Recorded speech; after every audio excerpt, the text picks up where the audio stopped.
Hello, planting science teachers. In this video, we're going to take a look at the member dashboard. This is the personal page, which you can see when you log into the platform. So I'm going to do that right now. It should be the landing page that you see when you first log in. If you navigate away from it for any reason, you can always come here and it should be the first link under this icon up here in the upper right. The dashboard is basically your account page. So information that might be relevant to you is posted in the main pane here. And to the left is your profile image and some menu items that might be useful to you during a session. For example, this profile link here is where you can edit what appears on your profile page. As you go down, notice that some of them are gray and have a lock by them. Those are private fields that do not show publicly, but you can edit most things on here to update them.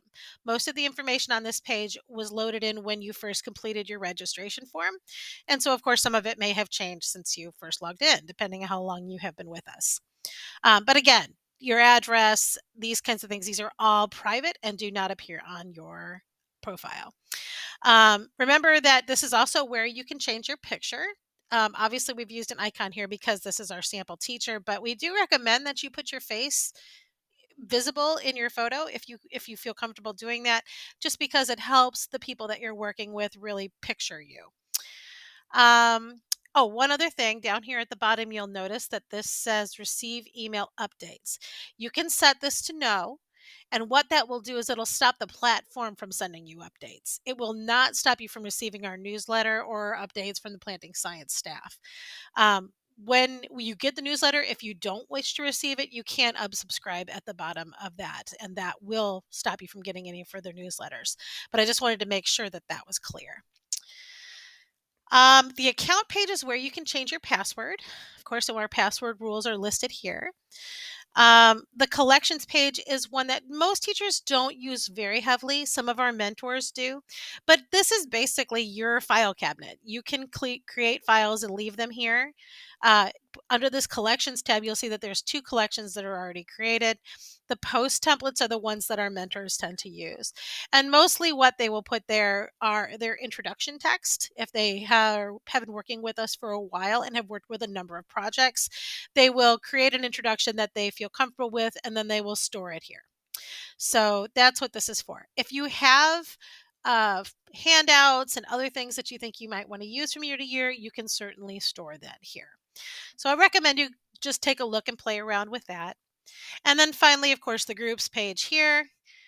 This is going to show where your current groups are, what groups your account is a member of, and it will tell you here at the top if you're the manager of that group or if you're just a member. If you have been working with planting science in the past and you're looking for past projects, you want to come here to the word archived and click on that, and that will show you all of the archived projects from previous sessions that might be available. You can click here to go back to the main dashboard. And of course, now we have these boxes here. Now, these boxes are called modules. And this main welcome one has some links in it. So if you take this right scroll bar and scroll down, you can see the links that are here.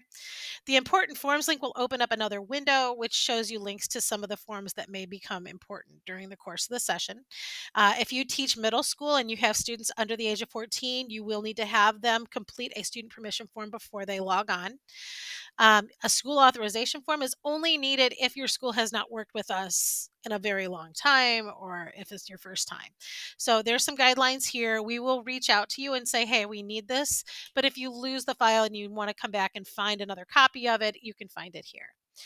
And then finally, the share your story link. We love to hear your stories and we love to see your photos. So if you don't mind and your media policy allows it, you can come here. It just opens a Google form, asks you to share who you are, and if you have a photo or video to include it, and then tell us where it's okay with you if we share it, because a lot of times these make great additions to our newsletter and we like to feature our groups, especially if something fantastic is happening. And then finally here you can tell us the story. And that's that. Back at the dashboard, of course, underneath here we have these two groups. One of them are these two modules. This one is your groups module, which will only show active groups. So if you're logging in and you're between sessions or you're not actively participating in that session, you may have like a planting science teachers permanent group, but not have any groups of your own. Similarly with projects, this will only show the projects that are currently active. However, you can click on all projects and you can get to some of the ones that are archived as well. So if you have any questions, you can always reach out to us at Planting Science Team, PS Team at plantingscience.org. Just remember that we are happy to help and we are very grateful that you're making planting science part of your work with students. We look forward to hearing from you. Have a great day.